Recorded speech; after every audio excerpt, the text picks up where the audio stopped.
আচ্ছা, আমরা এখন ম্যাট্রিক্সের বিভিন্ন প্রকার নিয়ে বিস্তারিত আলোচনা করব। তাহলে চলো শুরু করা যাক। আমরা সর্বপ্রথম যে বিষয়টা দেখব সেটা হচ্ছে সারি ম্যাট্রিক্স। কি দেখব স্যার? সারি ম্যাট্রিক্স দেখব। ওকে।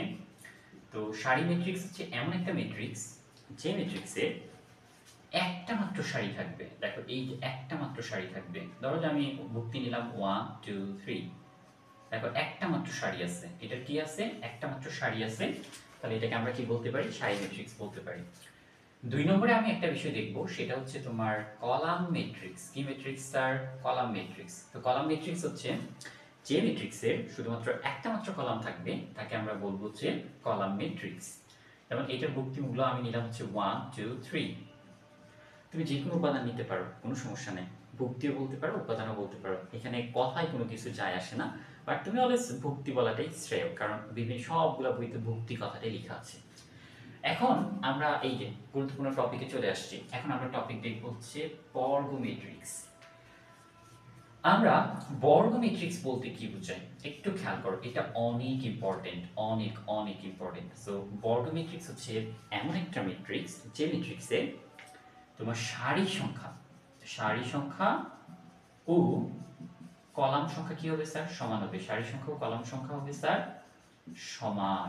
সারি সংখ্যা এবং কলাম সংখ্যা যদি সমান হয় তখন সেটাকে আমরা বর্গ ম্যাট্রিক্স বলতে পারি। তো কিছুক্ষণ আগে দেখে আসছিলাম সারিকে কি দ্বারা ডিফাইন করি?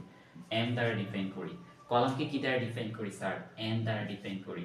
তার মানে হচ্ছে সারি সংখ্যা এবং কলাম সংখ্যা সমান হবে, তখন এটাকে বর্গ ম্যাট্রিক্স বলবো। চলো একটা এক্সাম্পল দেখি, তাহলে তুমি বেশি ক্লিয়ার হবে। মনে করো তুমি কিন্তু চাইলে এখানে 5 ব্র্যাকেট দিতে পারো, বাট আমি বেশি পছন্দ করি থার্ড ব্র্যাকেট। থার্ড ব্র্যাকেট দিয়েও কিন্তু এটাকে ম্যাট্রিক্সকে ডিফাইন করতেছে। সো এখানে একটু খেয়াল করো যে মনে করো নিলাম হচ্ছে 1, এখানে নিলাম 2, এখানে নিলাম 3, এখানে নিলাম 4। এইটা কিন্তু খেয়াল করো, এই যে এটা সারি, একটা সারি, এদিকে হচ্ছে কি আরেকটা সারি, দুইটা সারি। তাহলে প্রথমে আমরা সারি লিখি, তারপরে কলাম লিখি। দেখো এই যে একটা কলাম, এই যে একটা কলাম, দুইটা কলাম, তার মানে দুইটা কলাম, দুইটা সারি, দুইটা কলাম, সারি কলাম সমান হচ্ছে স্যার। তখন এই ম্যাট্রিক্সটাকে তুমি বলতে পারবো হচ্ছে এটা একটা বর্গ ম্যাট্রিক্স। চাইলে তুমি এখানে তিনটা কলাম তিনটা সারি হতে পারে, চারটা কলাম চারটা সারি হতে পারে, তখন এটাকে আমরা কি বলতে পারবো? এটা একটা ইটস কল্ড স্কয়ার ম্যাট্রিক্স, মানে এটা একটা বর্গ ম্যাট্রিক্স যখন সারি এবং কলাম সংখ্যা সমান হবে। তারপরে আমরা দেখব হচ্ছে কি কর্ণ ম্যাট্রিক্স। তাহলে চলো আমরা একটু কর্ণ ম্যাট্রিক্স সম্পর্কে বিস্তারিত আলোচনা করি। সেটা হচ্ছে একটা কর্ণ ম্যাট্রিক্স হওয়ার জন্য কিন্তু শর্ত হচ্ছে দুইটা। তোমরা কি সেটা জানো? কি কি শর্ত? দুইটা। সো দেখো আমি একটু তোমাকে বিস্তারিত আলোচনা করে দিচ্ছি। একটা কর্ণ ম্যাট্রিক্স হওয়ার জন্য শর্ত দুইটা। তাকে প্রথমে বর্গ ম্যাট্রিক্স হতে হবে। কি হতে হবে স্যার? বর্গ ম্যাট্রিক্স হতে হবে। তাকে বর্গ ম্যাট্রিক্স হতে হবে। এবং ২ নম্বর যে শর্তটা আছে এটা হচ্ছে মুখ্য কর্ণ, মুখ্য কর্ণের ভুক্তি ব্যতীত, মুখ্য কর্ণের ভুক্তি ব্যতীত বাকি যত ভুক্তি আছে, বাকি যত ভুক্তি আছে। ভুক্তি মানে কি মনে আছে তো তোমাদের? ভুক্তি মানে হচ্ছে উপাদান, এই কথাটা মনে রেখো। মুখ্য কর্ণের ভুক্তি ব্যতীত বাকি যত ভুক্তি বিদ্যমান সব কি হবে স্যার? শূন্য। ভুক্তি বাকি যত ভুক্তি বিদ্যমান সব ভুক্তি শূন্য হবে। সো একটু খেয়াল করো, কর্ণ হচ্ছে এমন একটা ম্যাট্রিক্স তাকে বর্গ হওয়া লাগবে। বর্গ মানে হচ্ছে কি সারি কলাম অবশ্যই সমান হওয়া লাগবে, এই বিষয়টা আমাদের ক্লিয়ার। এবং মুখ্য কর্ণ এই কথাটা আমাদের ক্লিয়ার। মুখ্য কর্ণ হচ্ছে কি এইটা, এই বর্গ যাবে। আর এইটা হচ্ছে কি গৌণ কর্ণ। তো গৌণ কর্ণ নিয়ে আসলে ম্যাট্রিক্সে কোনো তেমন একটা কাজ নাই, সাধারণত মুখ্য কর্ণ নিয়ে হচ্ছে কি আমার ম্যাট্রিক্সে কাজ। তো মুখ্য কর্ণের ভুক্তি ব্যতীত বাকি যত ভুক্তি বিদ্যমান সব হচ্ছে কি শূন্য হবে। দেখো আমি একটা এক্সাম্পল দিই, তুমি ভালো করে ফিল করতে পারবা। মুখ্য কর্ণে মনে করো যে আমি নিলাম হচ্ছে 1, এখানে নিলাম 2, এখানে নিলাম 3। আর মুখ্য কর্ণের ভুক্তি ব্যতীত, দেখো এই যে মুখ্য কর্ণ, এই ভুক্তি ব্যতীত বাকি যত ভুক্তি আছে সবগুলা কিন্তু তোমার শূন্য হবে। দেখো এই যে মুখ্য কর্ণ ব্যতীত বাকি যত ভুক্তি আছে সবগুলা কিন্তু শূন্য। এবং এটা কিন্তু বর্গ ম্যাট্রিক্সকেও ডিফাইন করতেছে। কেমনে? দেখো একটা সারি, দুইটা সারি, তিনটা সারি, একটা কলাম, দুইটা কলাম, তিনটা কলাম, তার মানে এটা 3/3 ম্যাট্রিক্স। তো এখন তোমারে কিন্তু এই কথাটা বলছে যে মুখ্য কর্ণের ভুক্তি ব্যতীত বাকি যত ভুক্তি বিদ্যমান সবগুলো শূন্য হবে। তোমার তো বলে নাই যে মুখ্য কর্ণের মধ্যে আসলে কি হবে। মুখ্য কর্ণে যে কোনো কিছু হতে পারে, যে কোনো ভুক্তি হতে পারে, এমনও হতে পারে। কেমন হতে পারে স্যার? এই যে এমন হতে পারে যে মুখ্য কর্ণের ভুক্তিগুলোই শূন্য হতে পারে। হতে পারে না স্যার? হ্যাঁ, অবভিয়াসলি হতে পারে, কারণ আমাকে বলছে, আমাকে কন্ডিশনে বলছে যে এই মুখ্য কর্ণের ভুক্তি ব্যতীত বাকি যত ভুক্তি আছে সবগুলো শূন্য। ইয়াস, আমি বাকি যত ভুক্তি আছে সবগুলো শূন্য করে দিচ্ছি। আর মুখ্য কর্ণে যা কিছু থাকতে পারে। এখন আমি এটার আরও একটা নাম আছে, যদি সবগুলো ভুক্তি আমার শূন্য হয়ে যায় তখন এটাকে আমি শূন্য ম্যাট্রিক্সও বলতে পারি। কি বলতে পারি স্যার? শূন্য ম্যাট্রিক্সও বলতে পারি। এটা একটু মনে রাখবা। আশা করি তোমরা কর্ণ ম্যাট্রিক্সটা খুব সুন্দর করে বুঝতে পারছো। তারপরে আমরা দেখব হচ্ছে স্কেলার ম্যাট্রিক্স। সো স্কেলার ম্যাট্রিক্সটাও কিন্তু খুবই ইম্পর্টেন্ট। স্কেলার ম্যাট্রিক্সটাও কি খুবই ইম্পর্টেন্ট। সো এখন আমরা আলোচনা করব হচ্ছে স্কেলার ম্যাট্রিক্স। দেখো এই যে এখন আমরা 3 নম্বর ম্যাট্রিক্সটা নিয়ে আলোচনা করব, সেটা হচ্ছে স্কেলার ম্যাট্রিক্স। তো এই স্কেলার ম্যাট্রিক্স হওয়ার জন্য আমার দুইটা শর্ত পালন করবে। প্রথম শর্তটা হচ্ছে তাকে কর্ণ ম্যাট্রিক্স হওয়া লাগবে। স্যার কি হওয়া লাগবে? কর্ণ ম্যাট্রিক্স হওয়া লাগবে, হ্যাঁ। আর দ্বিতীয় শর্তটা হচ্ছে মুখ্য কর্ণের সকল ভুক্তি। মুখ্য কর্ণের সকল ভুক্তি, ভুক্তি মানে কি স্যার? উপাদান। মুখ্য কর্ণ কি সেটা বুঝে গেছি আমরা, এবং কর্ণ ম্যাট্রিক্স কি সেটাও আমরা কিছুক্ষণ আগে বুঝে আসছি। মুখ্য কর্ণের সকল ভুক্তি সমান হবে। মুখ্য কর্ণের সকল ভুক্তি কি হবে স্যার? সমান হবে। খেয়াল করো, এক্সাম্পলটা দেখলে তুমি খুব ভালো বুঝতে পারবা। দেখো আমি এইখানে একটা ম্যাট্রিক্স দেখলাম, বলছে মুখ্য কর্ণের সকল ভুক্তি স্যার সমান হবে, সমান সমান। তার মানে এরকম হতে পারে 2 হতে পারে 2 হতে পারে 2 হতে পারে। দেখো সবগুলা সমান হয়েছে। আর কর্ণ ম্যাট্রিক্সের ক্ষেত্রে কি ছিল? মুখ্য কর্ণের ভুক্তি ব্যতীত বাকি যত ভুক্তি আছে সবগুলো শূন্য হবে। তার মানে এই যে শূন্য, এই যে শূন্য, এই যে শূন্য, এই যে শূন্য, শূন্য শূন্য শূন্য। তার মানে তোমার এখানে আইডেন্টিফাই করা লাগবে যে মুখ্য কর্ণের ভুক্তিগুলা সবগুলো শূন্য কিনা, যদি সবগুলো সমান কিনা, মুখ্য কর্ণের ভুক্তিগুলো সমান কিনা। সমান হলেই এটা আমার স্কেলার ম্যাট্রিক্স হয়ে যাবে। তো এখানে আমি আরেকটা বিষয় আইডেন্টিফাই করে দিচ্ছি, যে যদি কখনো এরকম চলে আসে যে স্যার মুখ্য কর্ণের ভুক্তিগুলো, হ্যাঁ এই যে দেখো সবগুলা সমান সমান সমান সমান সমান, আর কর্ণ ম্যাট্রিক্স হওয়ার জন্য কি হয়ে যাবে স্যার? দেখো এই যে বাকি যত ভুক্তি আছে সবগুলা শূন্য হয়ে যাবে। তখন কিন্তু আমি একটা কথা বলতে পারি। কি কথা বলতে পারি স্যার? খেয়াল করো, মুখ্য কর্ণের ভুক্তিগুলো সমান। ওকে, ভালো কথা। সমান হলে আমরা এটাকে বলবো স্কেলার ম্যাট্রিক্স। এবং কর্ণ ম্যাট্রিক্স খেয়াল করো, মুখ্য কর্ণের ভুক্তি ব্যতীত বাকি যত ভুক্তি আছে শূন্য। তো এটা কিন্তু আরো একটা নাম আছে, কিছুক্ষণ আগে দেখো এই যে লিখে রাখছি, একক ম্যাট্রিক্স। একক ম্যাট্রিক্স হচ্ছে এমন একটা ম্যাট্রিক্স যেখানে মুখ্য কর্ণের সকল ভুক্তি 1 হবে, তখন সেটাকে আমরা একক ম্যাট্রিক্স বলবো, হ্যাঁ। এটাকে আমরা কি বলবো? একক ম্যাট্রিক্স বলবো। এবং এটাকে তাহলে আমরা কি বলতে পারবো? স্কেলার ম্যাট্রিক্সও বলতে পারবো, আবার একক ম্যাট্রিক্সও বলতে পারবো। যদি সবগুলো 1 হয়ে যায়, মনে করো যে আছে 3 3 3, তখন বলবো স্কেলার। 4 4 আছে, তখন আমরা বলবো যে স্কেলার।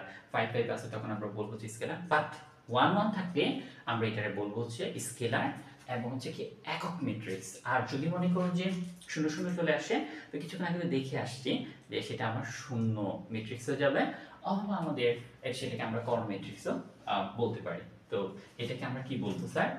একক ম্যাট্রিক্স, মানে আইডেন্টিটি ম্যাট্রিক্স। তোমাদেরকে একটু কথা বলবো, সেটা হচ্ছে যে তোমরা অলওয়েজ যে কথাটা মনে রাখবা, এই যে স্কেলার, তারপরে হচ্ছে কি তোমার কর্ণ, বর্গ, একক, এই ম্যাট্রিক্সের ইংরেজি টার্মটা অবশ্যই মনে রাখবা। এগুলো তোমার অ্যাডমিশন পরীক্ষায় খুবই খুবই কাজে লাগবে। আশা করি তোমরা স্কেলার ম্যাট্রিক্সটা খুব ভালো করে বুঝতে পেরেছো। এখন আমরা চলে যাব ঊর্ধ্ব ত্রিভুজাকার ম্যাট্রিক্স নিয়ে। এইটা কিন্তু খুবই ইম্পর্টেন্ট, হ্যাঁ, আমাদের পরীক্ষা কিন্তু প্রায় আসতে দেখা যায়। তো এইখানে একটা মজার বিষয় আছে, সেটা হচ্ছে যে তোমরা আসলে এরকম বলো যে স্যার আপনি সুন্দর করে লিখছেন ঊর্ধ্ব ত্রিভুজাকার ম্যাট্রিক্স, হ্যাঁ। একটু দেখো তো এটা একটু তোমরা সন্ধি বিচ্ছেদ করলে কিরকম হয়, যে ঊর্ধ্ব ত্রিভুজাকার, উপরের ত্রিভুজ, তাই না? ঊর্ধ্ব মানে উপরে, ত্রিভুজ মানে উপরে। দেখো এইটা মানে হচ্ছে, আমি বলতেছি এটা ডেফিনিশনটা বলতেছি, মুখ্য কর্ণের, দেখেন মুখ্য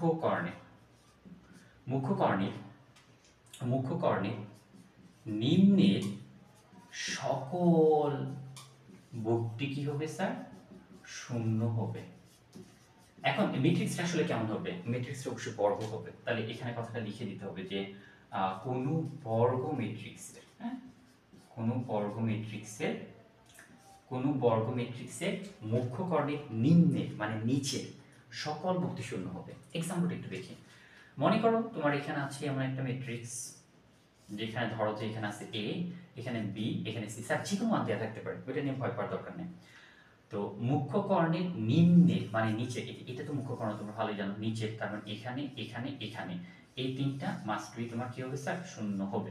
তো বাকি যে বুকটিগুলো আছে একটু আমি লিখে নিই, দেখো সুন্দর করে, যে এটা নিলাম সি, এটা নিলাম ডি, আর এটা নিলাম মনে করো যে এফ। একটু খেয়াল করো, কোনো বর্গ ম্যাট্রিক্স কি স্যার, সারি এবং কলাম সংখ্যা সমান হবে। দেখো এখানে একটা সারি, দুইটা সারি, তিনটা সারি, একটা কলাম, দুইটা কলাম, তিনটা কলাম, ঠিক আছে, তিনটা কলাম এখানে নিলাম, তার মানে এটা একটা 3/3 ম্যাট্রিক্স। সো এখানে একটু তুমি একটু বিস্তারিত খেয়াল করো, মুখ্য কর্ণের নিম্নে সকল ভুক্তি শূন্য। এই দেখো, এটা হচ্ছে কি স্যার আমার মুখ্য কর্ণ, এই মুখ্য কর্ণের এই যে দেখো নিচে তিনটা ভুক্তি কি হয়েছে, শূন্য হয়েছে। তো প্রশ্ন আসতে পারে স্যার আপনি বলছেন ঊর্ধ্ব ত্রিভুজাকার, আচ্ছা ঊর্ধ্ব ত্রিভুজাকার মানে কি জানো, উপরের ত্রিভুজ। দেখো এই যে এখানে তুমি এরকম টান দাও, এই যে দেখো এটা ত্রিভুজ হচ্ছে কিনা, এই যে দেখো তো স্যার ত্রিভুজ হচ্ছে কিনা, একটু একটু ফিল করার চেষ্টা করো।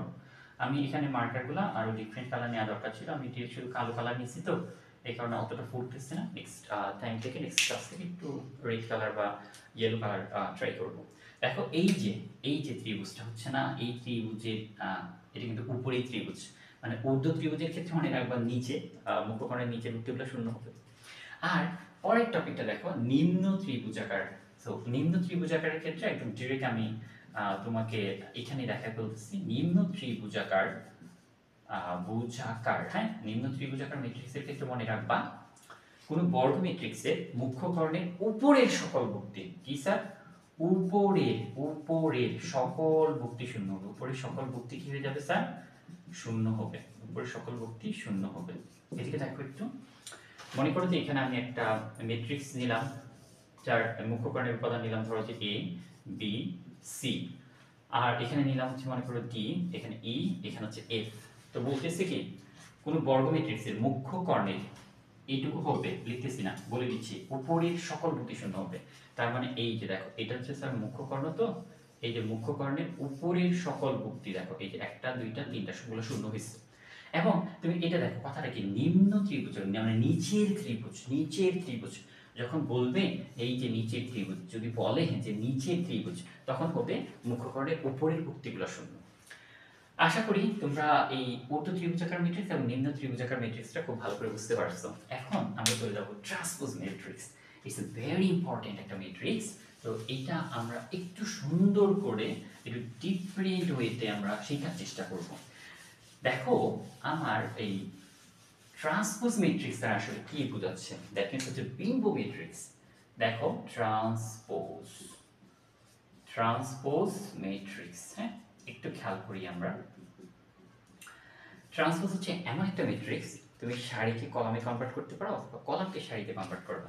কি, সারিকে স্যার কলামে কনভার্ট করব অথবা কলামকে সারিতে কনভার্ট করে দেব। দ্যাট মিন্স এটা ট্রান্সপোজ ম্যাট্রিক্স। কিরকম, মনে করো আমি এখানে একটা ম্যাট্রিক্স নিলাম যার উপাদান হচ্ছে A B C D E F G H I.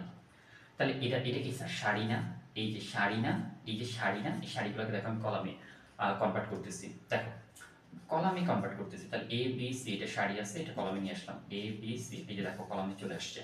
আবার এই যে দ্বিতীয় সারিটা আছে কি ডি ই এফ, এটা কি ছিল দ্বিতীয় সারি না, দেখো এটা আমি প্রথম কলামে কনভার্ট করছি। আবার এখানে আছে জি এইচ আই, তো এটা সারি আছে, এটা আমি কি করছি কলামে কনভার্ট করে ফেলছি। তার মানে আমার কথা হলো এইটা আমি সারি দিয়ে তো কলামে কনভার্ট করছি, তুমি চাইলে এই যে কলাম আছে না এ ডি জি, তুমি এই কলামকে তুমি সারিতে কনভার্ট করতে পারো যে এ ডি জি। তারপর এই যে কলামকে B C H B E H, okay B E H. তারপর এই যে কলাম আছে তোমার হচ্ছে সি এফ আই, তুমি চাইলে এভাবে কলামকেও সারিতে কনভার্ট করতে পারো, কোনো সমস্যা নেই। সারিকে যদি কলামে কনভার্ট করো অথবা কলামকে সারিতে কনভার্ট করো, তাহলে তোমার এটাকে আমরা বলবো যে কি ট্রান্সপোজ ম্যাট্রিক্স, মানে কোনো পরিবর্তন হবে না, দুইটাই সেম, যে যেটা করার তুমি করতে পারো, সমস্যা নেই। দেখো সেম আমার কিন্তু ভ্যালু বের হচ্ছে এডিজি বিইএইচ বিইএইচ সিএফআই সিএফআই, ওকে। তো এখন এই ম্যাট্রিক্সটাকে যদি আমি এ দ্বারা ডিনোট করি, তো এটা ট্রান্সপোজকে আমরা ডিনোট করব যে a to the power t, মানে এটা কিভাবে প্রকাশ করে, এর উপরে ছোট হাতের টি দিতে পারো অথবা এর উপর বড় হাতের টি দিতে পারো অথবা এর উপরে থেকে প্রাইম দ্বারা ডিনোট করতে পারো, যে কোনো একটা তোমার ইচ্ছা তুমি এটাকে প্রকাশ করতে পারো, রিপ্রেজেন্ট করতে পারো, কোনো সমস্যা নেই। সো এখানে আমি একটু তোমাকে বিষয় বোঝাবো, সেটা খেয়াল করো। সেটা খেয়াল করার জন্য একটা বিষয় জানা লাগবে, এমসিকিউ করার জন্য আর কি, হ্যাঁ। সো এমসিকিউ করার জন্য কি বিষয়টা সেটা, ওকে, গুরুত্বপূর্ণ বিষয় অবশ্যই। মনে করো যে একটা ম্যাট্রিক্স আছে যার সারি মনে করো আছে 2 আর কলাম আছে মনে করো 3। তখন এটাকে যখন তুমি ট্রান্সপোজ করে দিবা না, তখন দেখো এটা সারি এটা কলাম, তোমরা সবাই জানো এই কখন কলাম হয়ে যাবে সারিতে, সারি হয়ে যাবে কলামে, 3/2 হবে। বলতে পারো যে বুঝি নাই। আচ্ছা, প্র্যাকটিক্যালি চিন্তা করো, দেখো একটা ম্যাট্রিক্স, এটা 2টা সারি 3টা কলাম, দেখো 2টা সারি না, তো ধরো যে 2 3 4, আর 2টা সারি, একটা সারি আরেকটা নিলাম হচ্ছে 4 5 6। দেখো এখানে এই দেখো একটা সারি 2টা সারি, একটা কলাম 2টা কলাম 3টা কলাম, দেখো 2টা সারি 3টা কলাম, এই যে দেখো 2টা সারি, এই যে দেখো একটা কলাম 2টা কলাম 3টা কলাম। তো এই ম্যাট্রিক্সের মাত্রা কত হচ্ছে স্যার? 2/3। এখন এটাকে যখন তুমি ওই ট্রান্সপোজ করে দিবা, তখন কি হয়ে যাবে? দেখো এই সারিকে তুমি কলামে কনভার্ট করো, 2 3 4, এই যে 2 3 4, আবার এই সারিকে কলামে কনভার্ট করো, যে কোনো একটাকে কনভার্ট করো, সেম পাবা। তো এই যে দেখো যখন আমি কনভার্ট করে দিচ্ছি, একে ট্রান্সপোজ করে দিলাম, হ্যাঁ, তখন কি হয়ে যাচ্ছে? দেখো একটা সারি 2টা সারি 3টা সারি, একটা কলাম 2টা কলাম, তার মানে কিন্তু 3/2 হয়ে যাচ্ছে। 3টা সারি আমি 2টা কলাম পাচ্ছি, তার মানে মনে রাখবা যখন কোনো একটা ম্যাট্রিক্সকে ট্রান্সপোজ করে দিবা তখন সারি যে কলাম আছে এই কলামটা সারিতে চলে আসবে, সারিটা কলামে চলে যাবে। এটা হচ্ছে আমাদের ট্রান্সপোজ ম্যাট্রিক্স। আর প্রতিসম ম্যাট্রিক্স এবং বিপ্রতিসম ম্যাট্রিক্স আমি আরো একটা লেকচার করেছিলাম, ওইটা থেকে তোমরা দেখে নিবা। আজকে অতটুকুই থাকুক, দেন আমি এখান থেকে খুব সুপার কিছু নিয়ম দেখাবো, যোগ বিয়োগ, সমতা